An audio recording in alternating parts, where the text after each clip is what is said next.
Accent formula की discussion को ही continue करेंगे। मान लीजिए हमारे पास इस बार ट्यूब वर्टिकली रखने की जगह हमने टिल्ट कर दी है, तो क्या होगा? मीन्स पहले डायग्राम ड्रॉ कर लें।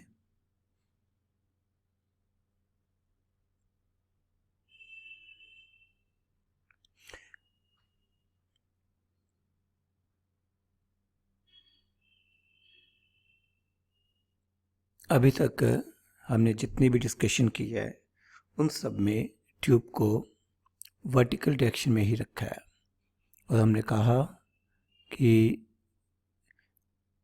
ट्यूब के अंदर लिक्विड का लेवल राइज करेगा।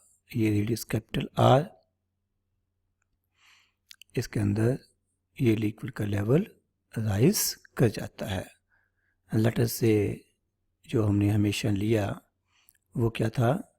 लिक्विड का लेवल राइज करता है बाय हाइट h। बट अगर हम इस ट्यूब को टिल्ट कर दें लाइक दिस, ओहो, दोबारा से ट्यूब को टिल्ट कर दें तो लिक्विड लेवल पे क्या फर्क पड़ेगा? Let us suppose that we tilted it by angle alpha. Theta नहीं लिखना क्योंकि थीटा हमने throughout angle of contact लिया हुआ है ना।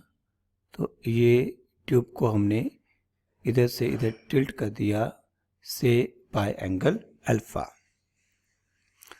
अब मेनिस्कस की शेप तो वैसे ही रहेगी। खैर, ये लिक्विड का level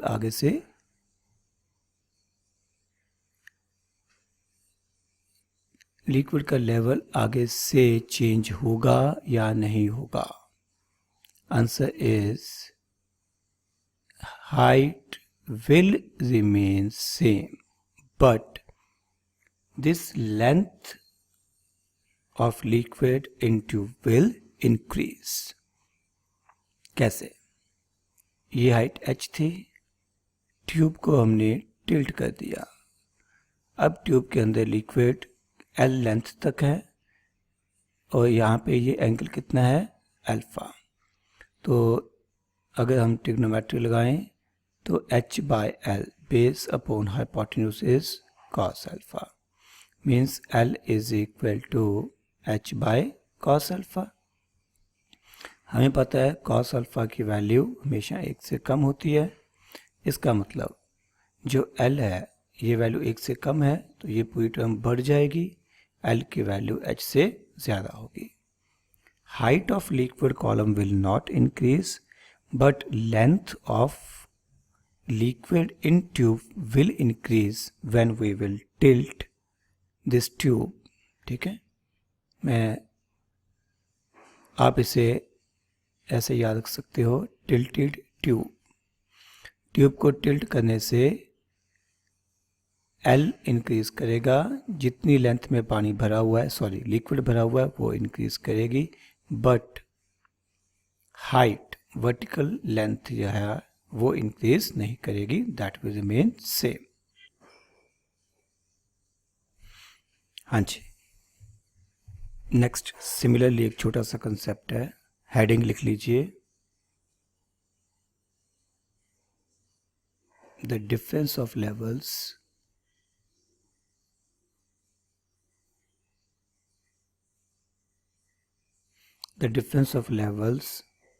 of liquid column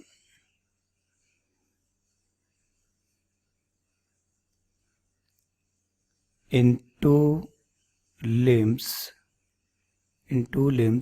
of U tube of unequal radii।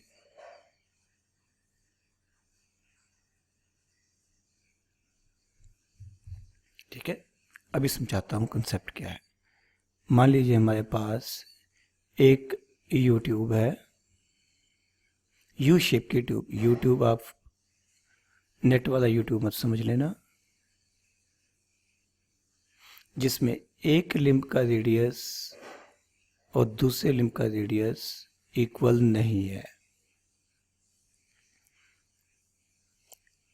ठीक है, डायग्राम से क्लियर है कि लेफ्ट साइड वाली लिम्ब का जो रेडियस है वो कम है, लेट अस से दिस इज R1, और राइट साइड वाली लिम्ब का रेडियस ज़्यादा है, and let us suppose that this radius is R2।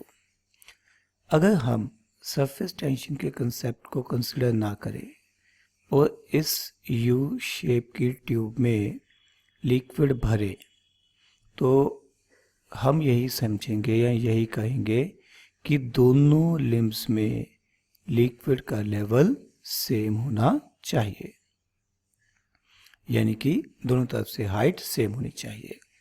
But अगर R1 और R2 बड़ी फाइन है, मतलब ये रेडियस बड़े कम है, ट्यूब बड़ी फाइन है, तो उस केस में सरफेस टेंशन की वजह से लिक्विड के लेवल्स में कुछ फर्क आएगा। दोनों तरफ में लेवल इंक्रीज करेगा due to surface tension, but एक में इंक्रीज कम और दूसरे में ज़्यादा होगा। मैं ये कह सकता हूँ कि ड्यू टू सरफेस टेंशन अब इन ट्यूब्स का रेडियस इक्वल नहीं, सॉरी रेडियस गलत बोल गए मैं, I should say height same नहीं रही। ठीक है, अब यहाँ पर जो लेफ्ट लिम्ब है उसमें लिक्विड राइज कर गया अप टू हाइट h1, जो राइट लिम्ब है जिसका रेडियस ज़्यादा था उसमें लिक्विड का लेवल राइज कर गया अप टू हाइट h2। अब ये जो डिफरेंस है h1 माइनस h2, ये कितना होना चाहिए? क्या मैं आप सीधा लिख सकता हूँ 2 sigma cos theta by rho g into 1 by R1 minus 1 by R2। क्या आपको क्लियर हुआ? देखो बेटा, बेसिक कंसेप्ट क्या है, जो लिक्विड के लेवल का राइज हुआ, ठीक है, वो सरफेस टेंशन की वजह से था। सरफेस टेंशन की वजह से लिक्विड का लेवल नॉर्मल लेवल से कितना राइज करता है? 2 sigma cos theta by R rho g. First tube के लिए कितना राइज करेगा? R1 रो जी। सेकेंड ट्यूब के लिए कितना राइज करेगा? R2 रो जी। सिर्फ बाकी टर्म सेम रहेगी, सिर्फ यहाँ पर R1 लिखा था वहाँ पे R2 आ जाएगा, यही होगा। तो फर्स्ट ट्यूब में या लेफ्ट ट्यूब में लिक्विड का लेवल सरफेस टेंशन की वजह से इतना राइज हुआ, राइट ट्यूब में इतना राइज हुआ, बट क्योंकि राइट ट्यूब का रेडियस ज़्यादा है तो इसलिए इसमें जो राइज है कम होगा, लेफ्ट ट्यूब का रेडियस कम है तो इसमें राइज ज़्यादा होगा। तो नेट डिफरेंस जिसे हम h से डिनोट कर सकते हैं, that can be calculated like this. इन दोनों में से कॉमन क्या आ जाएगा? 2 sigma cos theta by rho G, bracket में क्या बचेगा? 1 by R1 minus 1 by R2, that's all.